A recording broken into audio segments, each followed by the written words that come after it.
Paglaba dito sa Taiwan is ganito lang po. Ilalagay nyo lang po yung damit. Una, first.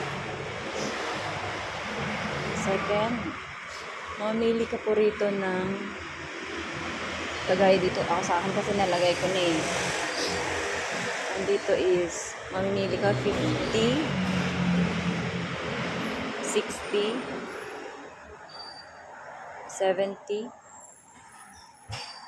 Tapos, kunwari nahulog mo na yung mga damit mo doon. Tapos pili ka rito, yung tatlong pili ka, tas pindot, tas pera. Pindot ka rito, tas pera. Kung ilan ang gusto mo, 50. Kunwari 50. Sa akin ang pinili ko kasi is 60. Nilagay ako ng 60. Tapos, magana siya. Kada hulog mo, kung hindi kompleto, hindi talaga siya tutugma sa yung timer niya dito. So, kailangan mo talaga, hindi pwedeng magdaya. Tapos na nun, mag-start ka na. Tapos yun na. Baka magulat ka na, bakit,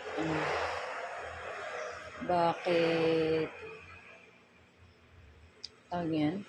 Umiikot-ikot na siya kasi unang ikot niya is parang inaayos niya yung yung mga damit. Kasi na, pag pangalawang ikot, yun na, ganyan na siya guys. Oh my God. Ang galing. Tiyan. Kasi, lang, mag-wait ka lang ng 35 minutes. Diba? Ang high-tech. Tulog pa ako mga orange. Mauban taon-ta akong igsuon. My sister. Kanya kay Conman. Ang tawag ani? Nag-CR siya. Gusto siya mag-poops. So, ako na lang nag-isa. Pag-human ani, pag-ano ta guys. Trier! Nabay for this time. Saba. Wait lang. Update for the second step. Third step pa lang.